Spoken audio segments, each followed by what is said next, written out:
হ্যাঁ, তো অ্যাভোগাড্রোর সূত্রটা কি ছিল? অ্যাভোগাড্রোর সূত্র, এইগুলা কিন্তু সূত্র কিন্তু সরাসরি কিন্তু পরীক্ষায় আসবে যে এই সূত্রের বিবৃতি লেখো, এই সূত্রের বিবৃতি লেখো। তাহলে অ্যাভোগাড্রোর সূত্র ছিল স্থির তাপমাত্রা এবং চাপে সমান আয়তনের সকল গ্যাসে সমান সংখ্যক অণু থাকে, এবং এটার ম্যাথমেটিক্যাল এক্সপ্রেশন ছিল ভি প্রপোর্শনাল টু এন। ওকে, এখন 16 গ্রাম অক্সিজেন গ্যাসে কয়টি অণু থাকে? ওকে, এইখান থেকে শুরু করি। এখন দেখো, এখানে ডাব্লুর মান কত? ডাব্লিউ এর মান হচ্ছে 16 গ্রাম। আর এখানে এম কত? এম বা হচ্ছে যে অ্যাটমিক মাস বা আণবিক ভর, এটা এটা কত অক্সিজেনের জন্য? এটা কত? 32। হ্যাঁ, এটা হচ্ছে 32। আর একটা জিনিস এটা সবসময় মাথায় রাখবা, অ্যাটমিক মাসের তুমি যদি কোনো একক না লেখো তাহলে শুধুমাত্র 32 লিখতে হবে। আর যদি তুমি আণবিক ভরের একক লেখো, আণবিক ভরের একক কিন্তু গ্রাম পার মোল, এটা মাথায় রাখবা। আণবিক ভরকে কিন্তু শুধুমাত্র গ্রাম দ্বারা লেখা যাবে না, গ্রাম লিখলে কিন্তু ভুল হবে। আণবিক ভরের একক না লিখলে কিছুই লেখা যাবে না, আর একক লিখলে অবশ্যই গ্রাম পার মোল লিখতে হবে। এখন তুমি কোন একটা গ্যাস অণুতে পরমাণুর সংখ্যা বা অণুর সংখ্যা বের করার জন্য তোমাকে অবশ্যই মোল সংখ্যা নির্ণয় করতে হবে। তো তুমি মোল সংখ্যা নির্ণয় করবা, তারপরে সেটাকে অ্যাভোগাড্রো সংখ্যা দ্বারা গুণ করে তুমি অণু সংখ্যা বা পরমাণু সংখ্যা বের করতে পারবা। তাহলে এখানে এন সমান কি হবে? এন হচ্ছে মোল সংখ্যা, এটা হচ্ছে ডাব্লিউ ডিভাইড বাই এম। তো ডাব্লিউ এখানে কত? 16 ডিভাইড বাই 32, মানে 0.5 মোল। এখন তুমি যে মোল সংখ্যা পেয়ে গেছো, তাহলে অণুর সংখ্যা হবে কত? এই চ্যাপ্টারের ম্যাথ গুলো সহজ। অণুর সংখ্যা কত? মোল সংখ্যা ইনটু নাম্বার অফ অ্যাভোগাড্রো, কারণ এক মোলে অ্যাভোগাড্রো সংখ্যক অণু থাকে। তো তো তুমি যেহেতু মোল সংখ্যা জানো, তাহলে অত মোলে কি পরিমাণ অণু থাকবে এইটা বের করার জন্য অবশ্যই অ্যাভোগাড্রো সংখ্যা দ্বারা গুণ করা লাগে। 6.023 ইন্টু 10^23। তাহলে এটা,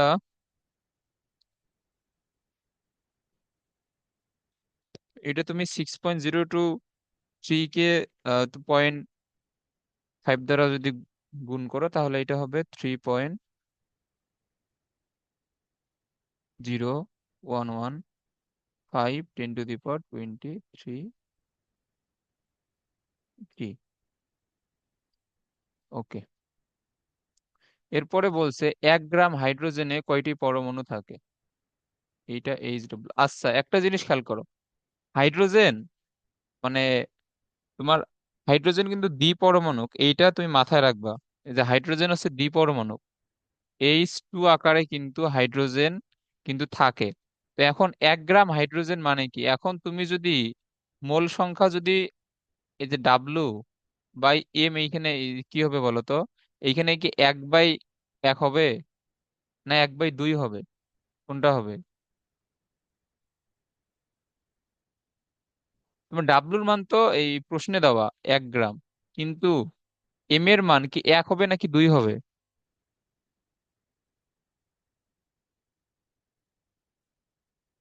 বলো।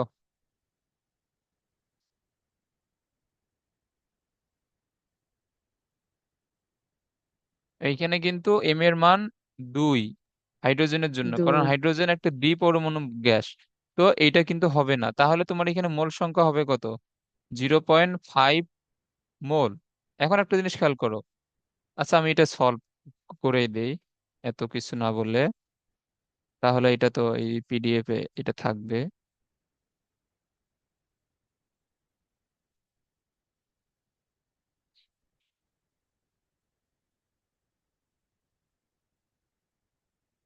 এটা কয় নাম্বার?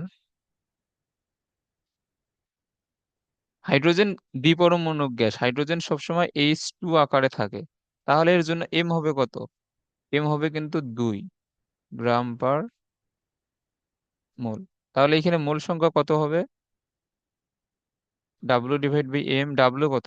1/2। 0.5 মোল। এখন দেখো, এখন তোমাকে কি অণুর সংখ্যা বের করতে বলছে নাকি পরমাণুর সংখ্যা বের করতে বলছে? পরমাণুর সংখ্যা। তো পরমাণুর সংখ্যা যদি বের করতে বলে, তাহলে এইখানে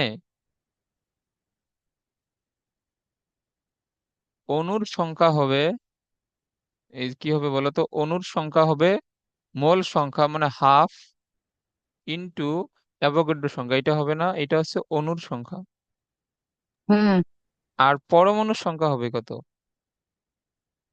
হাইড্রোজেনের একটা অণুতে কয়টা পরমাণু আছে? এই যে H2 হচ্ছে হাইড্রোজেনের একটা অণু, এখানে কয়টা পরমাণু আছে?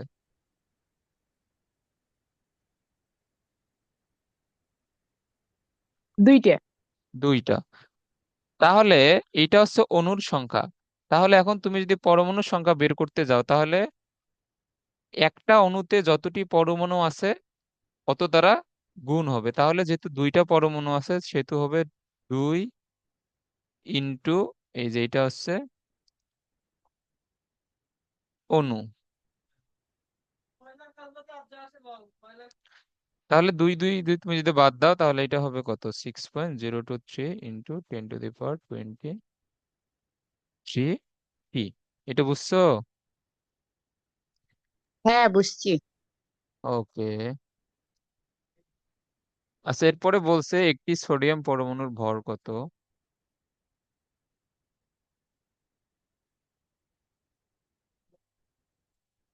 আচ্ছা, এখন এই যে এখানে এই প্রশ্নেই তো বলে দিছে যে সোডিয়ামের,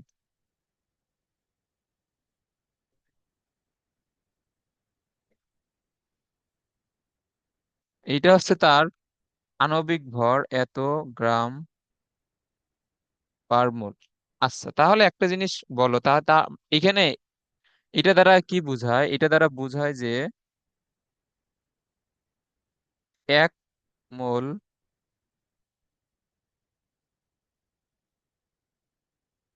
সোডিয়াম পরমাণুর ভর 23 গ্রাম, এটা না?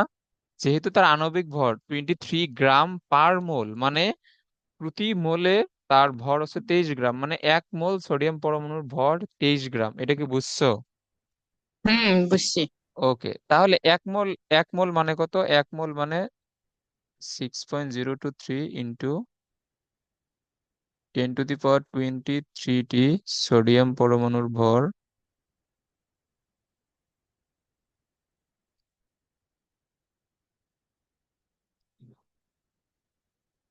23 গ্রাম। তাহলে এখন আমাদের প্রশ্নে বের করতে বলছে একটি সোডিয়াম পরমাণুর ভর। তাহলে একটি সোডিয়াম পরমাণুর ভর হবে কত? 23 ডিভাইড বাই অ্যাভোগাড্রো সংখ্যা। এখন এগুলো বের করার জন্য অবশ্যই ক্যালকুলেটর লাগবে।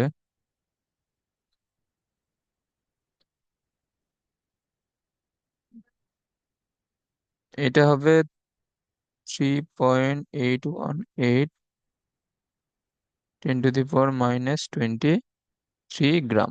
এগুলো সহজ ম্যাথ একদম। ওকে।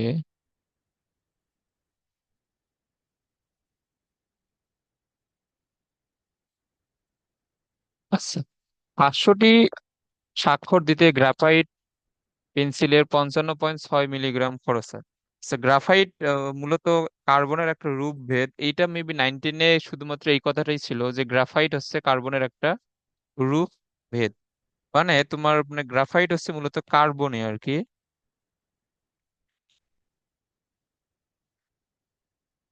ওকে। আচ্ছা, এটা এটা সম্পর্কে বিস্তারিত জানা লাগবে না। তো জাস্ট এটা জেনে রাখবা যে গ্রাফাইট সমান কার্বন, এটা জেনে রাখলেই হবে। ওকে। এখন এই যে কার্বন কিন্তু এক পরমাণু, মানে শুধুমাত্র সি আকারেই থাকে। তো এই কার্বনের ইয়ে কত, ভর কত, আণবিক ভর? 12। 12। ওকে। তাহলে এখন একটা জিনিস খেয়াল করো, 500টা স্বাক্ষর দিতে এত মিলিগ্রাম কার্বন পরমাণু লাগে, তাহলে প্রতিটি স্বাক্ষরে কতটা লাগবে। তাহলে এখন আমরা কি বের করব, একটি স্বাক্ষরের জন্য কি পরিমাণ কার্বন পরমাণু খরচ হয়? তাহলে 500টি। আচ্ছা, স্বাক্ষর বানান এখানে লিখতে অনেক টাইম লাগবে। এখানে আমি সাইন লিখি। 500টি সাইন দিতে এইখানে তোমার খরচ হয়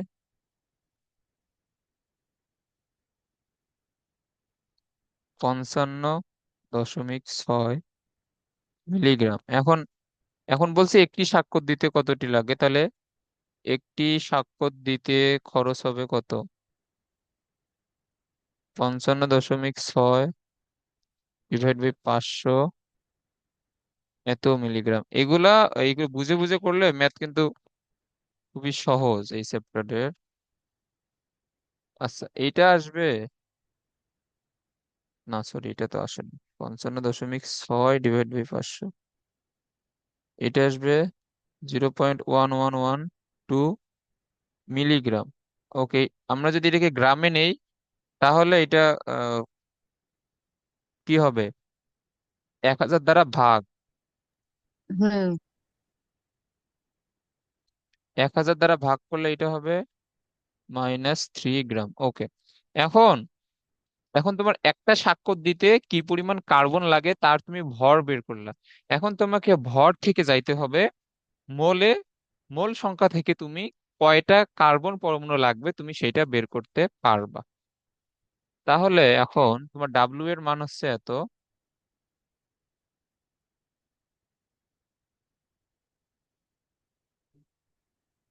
এম কত? এম হচ্ছে 12 গ্রাম পার মোল, এইটা না? তাহলে মোল সংখ্যা হবে কত?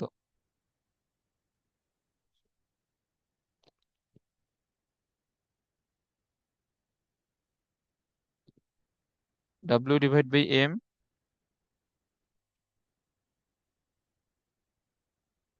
এটা হবে 9.27 × 10⁻⁶ এত মোল। ওকে, তো এখন এখন তাহলে তাহলে প্রতিটি স্বাক্ষরে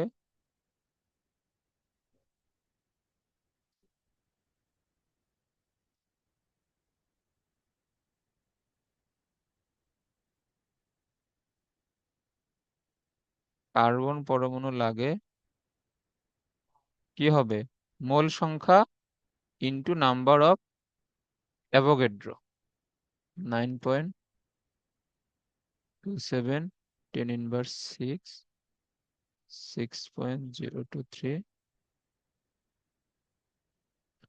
10⁻23।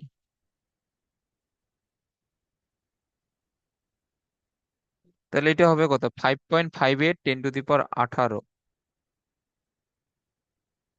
আচ্ছা, এখানে নিচে তো মনে হয় জায়গা নাই। 5.58 10⁻18, এটা কি বোঝা যাচ্ছে লেখাটা? একদম এই হ্যাঁ কর্নারে হয়ে গেছে তো। ওকে, তাহলে এতটা কার্বন পরমাণু লাগবে, এটা বুঝছো? বুঝছি। এখন গিয়ে দেখবা যে এই যে নিজে করো 1.4-এ সেম টাইপের অনেকগুলা ম্যাথ আছে, এগুলা তুমি করবা। খুবই সহজ এগুলা ম্যাথ।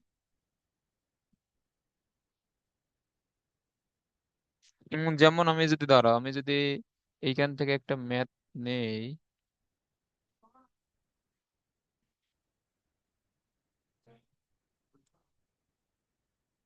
উম এইখানে কোন ম্যাথটা নেওয়া যায়?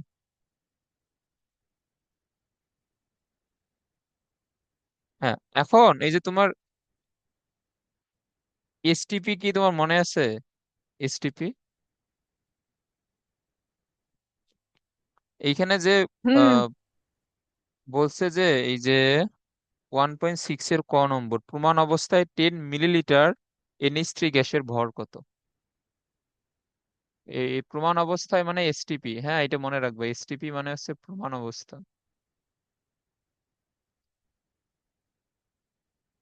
এসটিপি তে 10 মিলিলিটার NH3 গ্যাসের ভর কত? এখন এই যে তোমার প্রমাণ অবস্থায় 1 মোল গ্যাসের আয়তন বা গ্যাসের মোলার আয়তন কিন্তু লিখে দিছিলাম, এটা কত এসটিপি তে? 22.4। হ্যাঁ, এটা কি লিটার না মিলিলিটার? লিটার। লিটার। তাহলে এসটিপি তে গ্যাসের মোলার আয়তন আমরা জানি 22.4 লিটার। এখন এ- ধরো যে এখানে স্মল ভি, তুমি ভি ড্যাশ যাই লিখতে পারো, এটা হচ্ছে 10 ml। এখন তুমি এটাকে লিটারে নাও, তাহলে 1000 দ্বারা ভাগ, তার মানে 10 × 10⁻³ লিটার। ওকে। এখন যে 1 মোল গ্যাসের আয়তন যে তোমার 22.4 লিটার, আর তোমার যে এই প্রদত্ত আয়তন এটা কত? এটা হচ্ছে 10 × 10⁻³ লিটার। ওকে। তাহলে এখন এইখানে, আচ্ছা আমি যদি ঐকিক নিয়মে যদি করি, উম, যে 22.4 লিটারের জন্য গ্যাসের মোল সংখ্যা হবে কত? 1 মোল। তাহলে 1 লিটারের এই জন্য হবে কত? 1/22.4। আর 10 × 10⁻³ জন্য হবে কত? 10 × 10⁻³ এটা কি বুঝছো? হুম, বুঝছি। আচ্ছা, এখন তুমি যদি এটাকে সূত্রের মাধ্যমে লিখতে চাও, এটা কি হবে? এটা হবে এই যে তোমার এই প্রদত্ত আয়তন ডিভাইড বাই মোলার আয়তন। এটাই তো সেমই হয়, প্রদত্ত আয়তন কত? এই যে এটা ডিভাইড বাই 22.4। মানে আমরা এই যে N is equal to W divide by যে এম লিখতাম, এইটা হচ্ছে প্রদত্ত, আর এইটা এম, আর ক্যাপিটাল এম হচ্ছে মোলার ভর। তাহলে সেম ভাবে এইটা হচ্ছে প্রদত্ত আয়তন ডিভাইড বাই মোলার আয়তন। তাহলে এটা হবে কত? 10 × 10⁻³ ডিভাইড বাই 22.4। তাহলে ওই গ্যাসের মোল সংখ্যা হবে কত?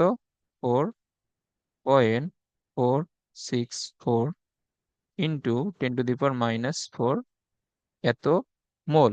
এখন বলছে ওই গ্যাসের ভর কত। এখন তোমার এই যে 1 মোল NH3 গ্যাসের ভর কত বলো তো?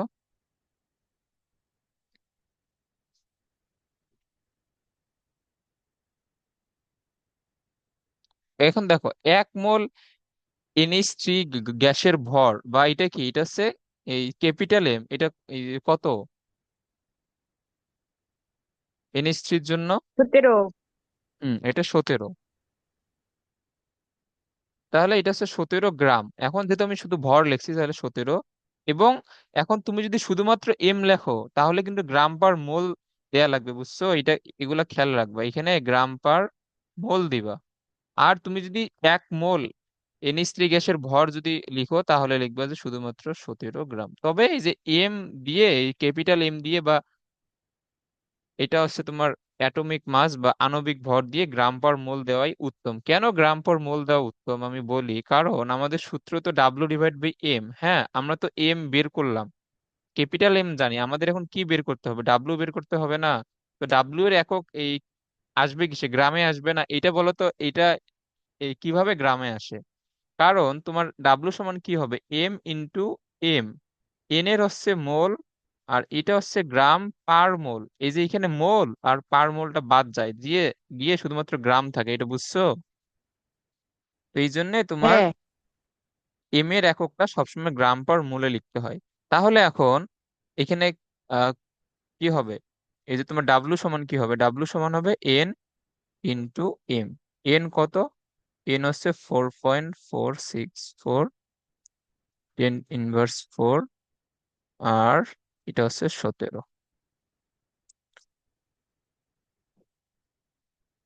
তাহলে এটা হবে 7.589 10⁻³ তো গ্রাম।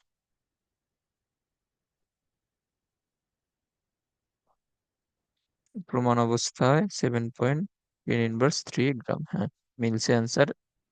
তো এইটা যদি তুমি বুঝে থাকো তাহলে এইখানের 1.26 এর ক, খ, গ, তারপরে ঘ, এগুলা সবই করতে পারবা। আর স্বাক্ষরের একটা ম্যাথ তো আমরা করলামই, এটা দিয়ে 1.27 এরও ক, খ করে ফেলতে পারবা আশা করি। ওকে, এখন এই যে এইখানে এই টাইপের কোনো ম্যাথ অনুশীলনীতে নাই, তো এটা আমরা একটু সলভ করি। তো এইটা হাজারি স্যারের বইয়ের এই যে নিজে করো ম্যাথ, এইটা আচ্ছা। এটা তুমি আগে খ নম্বরটা আগে পড়ো।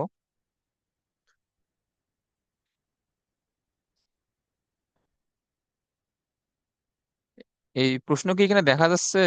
মানে না দেখা গেলে তুমি বই বের করতে পারো, এগুলো আছে হাজারি স্যারের বই থেকে এগুলো নেয়া।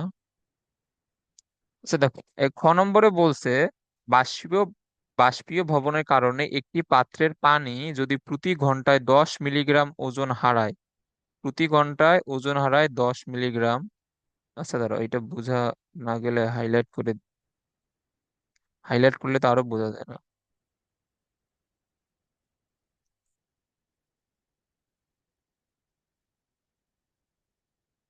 তো আচ্ছা, এখানে ভাইয়া হাইলাইট। এমনিতেই থাক, বোঝা যায়। আচ্ছা, এখানে প্রতি ঘন্টায় 10 মিলিগ্রাম ওজন হারায়। এখন বলছে প্রতি সেকেন্ডে জলীয় বাষ্পের কয়টি অণু উৎপন্ন হবে। এখন জলীয় বাষ্পের অণু মানে তো পানির অণুই। এখন একটা জিনিস খেয়াল করো, এখন বলছে যে পাত্রের পানি প্রতি ঘন্টায় এত মিলিগ্রাম ওজন হারায়, মানে পাত্র থেকে যতটুকু পানি হারাবে বা পাত্র থেকে যতটুকু পানি চলে যাবে, ও সমপরিমাণ এই পানি তো জলীয় বাষ্প আকারে তো এই তৈরি হবে না। তার মানে তোমার যতটুকু পানি হারাবে, তোমার জলীয় বাষ্পটা ঠিক ওই পরিমাণে কিন্তু উৎপন্ন হবে। তার মানে তোমার এই এই কতটুকু এই তোমার এই যে পাত্রের কতটুকু পানি চলে যাচ্ছে প্রতি সেকেন্ডে, তুমি যদি ওইটা বের করতে পারো তাহলে তোমার কয়টা জলীয় বাষ্পের অণু উৎপন্ন হচ্ছে তুমি সেটাও বের করতে পারবা, কারণ দুইটাই তো সেম। তোমার প্রতি সেকেন্ডে পাত্র থেকে যতটুকু পানি হারাবে, ঠিক সমপরিমাণ পানি তোমার জলীয় বাষ্প হিসেবে উৎপন্ন হবে। আশা করি এটা বুঝছো। এখানে কি করতে হবে, তাহলে এখানে 1 ঘন্টায়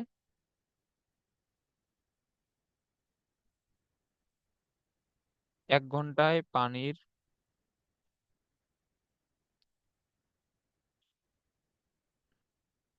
ওজন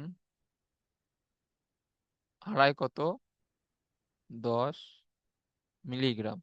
এটা মানে কি? এটা মানে হচ্ছে 3600 সেকেন্ডে না? তাহলে আমাদের বের করতে বলছে 1 সেকেন্ডে, তাহলে আমি যদি 1 সেকেন্ডের জন্য বের করতে বলি, তাহলে 1 সেকেন্ডে পানির ওজন হবে কত? তাহলে 3600 সেকেন্ডে হারায় 10, তাহলে 1 সেকেন্ডে হবে কত? 10/3600, এত মিলিগ্রাম। তাহলে এটা কি হবে? 10/3600, 2.778, 10 ইনভার্স 3, এত মিলিগ্রাম। তো আমাদের তো মিলিগ্রামের সাপেক্ষে তো কম্পেয়ার করলে হবে না, আমাদের গ্রামের সাপেক্ষে। তাহলে আবারও 1000 দ্বারা ভাগ, তাহলে এটা হয়ে যাবে 10 ইনভার্স 6। ওকে, তাহলে 1 সেকেন্ডে এত গ্রাম এই পানি এই পাত্রটা হারাচ্ছে, তার মানে 1 সেকেন্ডে এত গ্রাম পানি জলীয় বাষ্প আকারে উৎপন্ন হবে। তো এখন তুমি ভরটা বের করছো, এখন তোমাকে কয়টা অণুর সংখ্যা বের করতে বলছে। এখন তুমি ভর থেকে অণুর সংখ্যা কিভাবে বের করবা, এটা আগে তোমাকে মোল সংখ্যাটা বের করতে হবে। তাহলে এখানে তোমার এইটা বলো তো কি, এটা হবে ডাব্লিউ।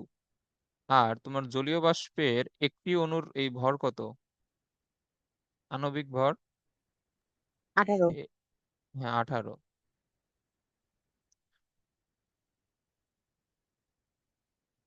তাহলে জলীয় বাষ্পের জন্য একটি অণুর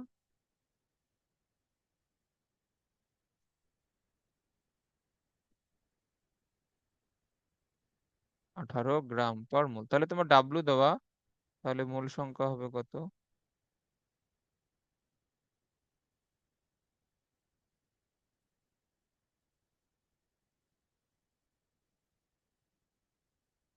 তাহলে এটা কত? ডাব্লিউ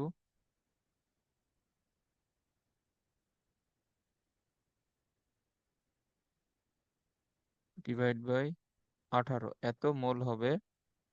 ওকে, ডিভাইড বাই 18, তাহলে এটা হবে 1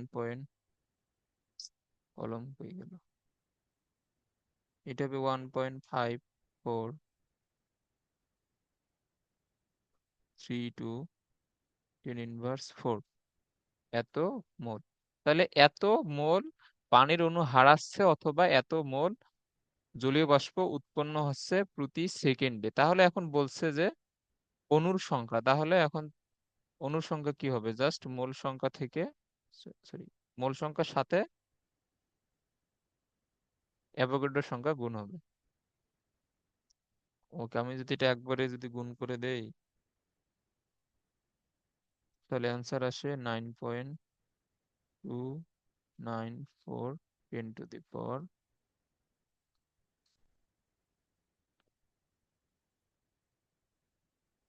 19 হয় না? এখানে কত? এখানে 16 দেওয়া বইয়ে। এটা কি 16 হবে, বা আমরা কত ভুল করছি? 1 ঘন্টায় 10 মিলিগ্রাম, তাহলে 1 সেকেন্ডের জন্য কি হবে? 3600 সেকেন্ডে 10, 1 সেকেন্ডে হবে 10 ডিভাইড বাই 3600।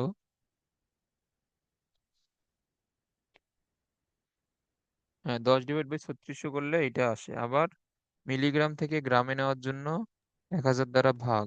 হুম, ঠিক আছে। এরপরে জলীয় বাষ্পের একটা অণুর জন্য আছে 18, তাহলে তাহলে মোল সংখ্যা হবে কত? এত ডিভাইড বাই 18। আচ্ছা সরি, এইখানে তো -7 হবে, ধরো এইখানে 4 লিখছি কেন? এটা হবে -7। আমি ওইটাকে 1000 দ্বারা ভাগ না করেই ডিরেক্ট ওইটা ক্যালকুলেশনে দিয়ে দিছিলাম, তো ওই জন্য আর কি এখানে পাওয়ার 3-এর এই যে কম বেশি হয়েছে, তাহলে এখানে 16ই হবে। এখন এটাকে তুমি এটা গুণ করলে এটা 16 হবে। এতটি এই ম্যাথটা বুঝছো? হ্যাঁ। ওকে,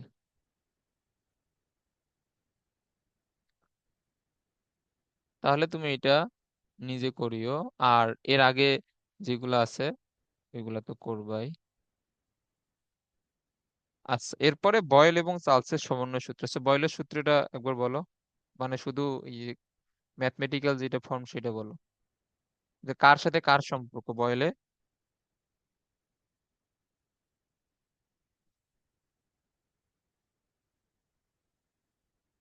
বয়েলের সূত্র হচ্ছে চাপের সাথে আয়তনের। হ্যাঁ, চাপের সাথে আয়তনের সম্পর্ক। তো এইখানে আয়তন হচ্ছে চাপের ব্যস্তানুপাতিক,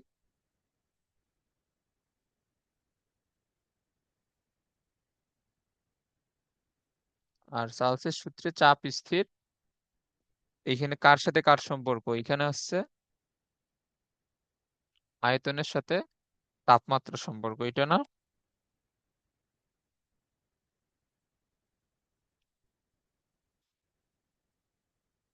চার্লসের সূত্র ছিল এটা, এটা মনে আছে? হ্যাঁ। ওকে, এখন দেখো, এখন আমাদের সমানুপাতিকের নিয়ম অনুযায়ী যদি একই রাশি অপর দুইটা ভিন্ন ভিন্ন রাশি যদি সমানুপাতিক হয়, তাহলে সমানুপাতিকের নিয়ম অনুযায়ী এটা লেখা যায় যে ওই রাশিটা অপর দুইটা রাশির গুণফলেরও সমানুপাতিক। এটা হুম। একটা নিয়ম আছে সমানুপাতিকের, এটা জাস্ট এই মনে রাখলেই হবে। এখানে আমাদের ওই নিয়মটা তো জানার দরকার নেই। তো যেহেতু ভি 1/p এবং টি এর সমানুপাতিক, তাহলে ভি হবে 1/p এবং টি এর গুণফলেরও সমানুপাতিক। ওকে, এখন এখন আমি যদি পিটাকে এদিকে নিয়ে আসি, তাহলে এটা গুণ হবে, তাহলে পিবি সমানুপাতিক পি হয় না? ওকে, তাহলে এখন আমি যদি একটা কিনা সমানুপাতিক এই ধ্রুবক যদি নিয়ে আসি, তাহলে এটা কি হবে? পিভি বাই টি,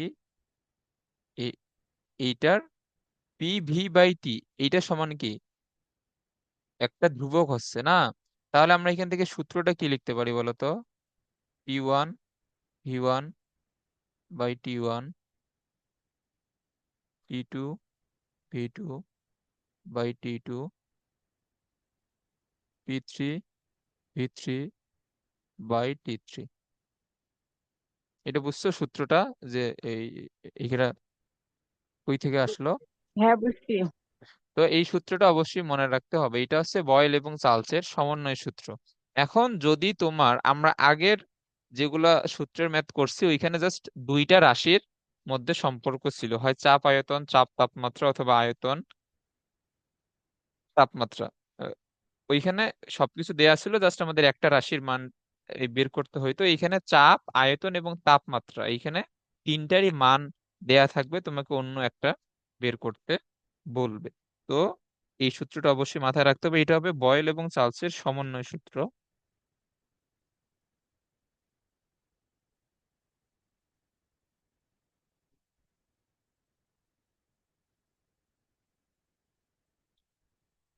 ওকে। হ্যাঁ, এরপরে আমাদের এইটা আছে আদর্শ গ্যাস সমীকরণ বা আইডিয়াল গ্যাস ইকুয়েশন। তো আইডিয়াল গ্যাস ইকুয়েশন মূলত আমাদের তিনটা সূত্রের সমন্বয়ে আসে, একটা হচ্ছে বয়েলের সূত্র, একটা হচ্ছে চার্লসের সূত্র, আর একটা হচ্ছে অ্যাভোগাড্রো সূত্র। তো এখানে তিনটাই মনে রাখতে হবে। তো আইডিয়াল গ্যাস ইকুয়েশন হচ্ছে বয়েল, চার্লস,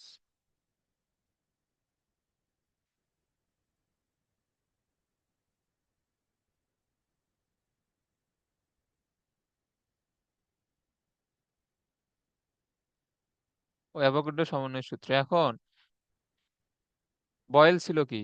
বয়েল ছিল ভি সমানুপাতিক 1/p। চার্লস ছিল ভি সমানুপাতিক পি। অ্যাভোগাড্রো তো আমরা একটু আগে দেখলাম ভি সমানুপাতিক এন।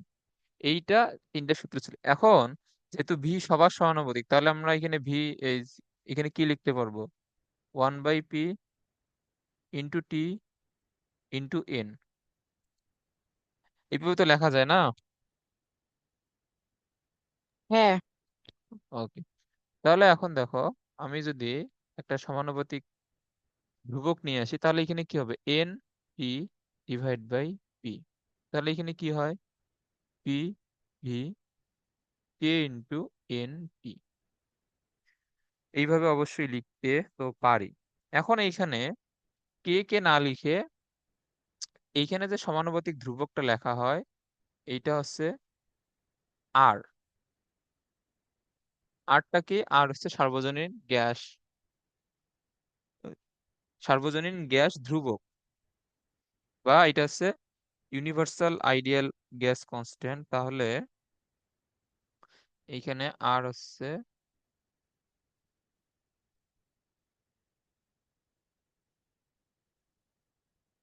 সার্বজনীন গ্যাস ধ্রুবক। আচ্ছা, তুমি এই যে আগে যেইগুলা চ্যাপ্টারের এক্সাম হয় নাই, এর মধ্যে কোন চ্যাপ্টারটা ভালোভাবে শেষ করছো? সরল রেখা। একদম ভালোভাবে শেষ? হ্যাঁ। আচ্ছা, তাহলে সরল রেখার একদম এই যে ফুল চ্যাপ্টারের উপর কত 30টা এমসিকিউ তো মিনিমাম, আর চারটা না হলে এই 5টা সিকিউ দিব, মানে 70 অথবা 80 মার্কের এক্সাম নিব। ওইভাবে প্রিপারেশন নিও, কোনো সমস্যা হলে ওগুলো রিভিশন দিও। আর টেস্ট পেপার সলভ করছো সরল রেখার? না। না, টেস্ট পেপার সলভ না করলে কিন্তু রেজাল্ট ভালো করতে পারবে না। আবারও বলতেছি, পরে টেস্ট পেপার সলভ না করে রেজাল্ট যদি খারাপ হয়, তখন কিন্তু স্যার বা ভাইয়ের দোষ দিয়ে কিন্তু লাভ নেই, বুঝো নাই? আমি কিন্তু অনেকবারই বলছি যে আমি যা পড়াবো শুধু এগুলা পড়ে পরীক্ষার হলে যদি যাও, তাহলে রেজাল্ট কোনোভাবেই ভালো হবে না। টেস্ট পেপার অবশ্যই সলভ করতে হবে। তোমাকে কি সরলরেখার টেস্ট পেপার দিয়ে দিয়েছিলাম? আচ্ছা, না দেওয়া হলে আমি এখন আজকে ক্লাসের পরে এখন সরলরেখার টেস্ট পেপার দিয়ে দেবো। সরল রেখা কেন, যে চ্যাপ্টারই তোমাকে পড়াই না কেন, অবশ্যই অবশ্যই টেস্ট পেপার সলভ করা লাগবে। টেস্ট পেপার বলতে তুমি এখন বোর্ডের প্রশ্ন টেস্ট পেপার থেকে করো, গাইড থেকে করো, অথবা তুমি যেইখান থেকে করো, তোমার ব্যাপার। তবে বোর্ডের সিকিউ এমসিকিউ ক খ অবশ্যই পড়তে হবে, না হলে রেজাল্ট কিন্তু ভালো হবে না, আমার কাছে তুমি যতই পড়ো অথবা অন্য যার কাছেই পড়ো।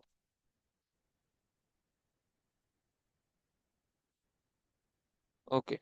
আর আমি টেস্ট পেপার সলভিং ক্লাস নিব, মানে যদি তুমি পড়ো মানে এক্সামের আগে আগে 1-2 মাস আগে, তখন টেস্ট পেপার সলভ ক্লাস নেওয়া যাবে সব চ্যাপ্টার শেষ করে। এখন তো টেস্ট পেপার আমি যদি সলভ করাইতে যাই, একটা একটা টেস্ট পেপারে তোমার 50, 60টা, 70 করে, এই 70টা করে সৃজনশীল থাকে। এখন তোমাকে একটা চ্যাপ্টার শেষ করাই দিব, এখন টেস্ট পেপার সলভ করা তোমার দায়িত্ব। তুমি যদি ক্লাসের সব ম্যাথ, স্লাইডের পিডিএফ এর সব ম্যাথ যদি করো, তাহলে টেস্ট পেপারে আর আটকানোর কথা না। ওকে, এখন দেখো, এখন আর হচ্ছে এখানে সার্বজনীন গ্যাস ধ্রুবক। তো এইখানে আমাদের সমীকরণটা হয় PV is equal to N R T. মানে টেস্ট পেপার কেন এই করা লাগে?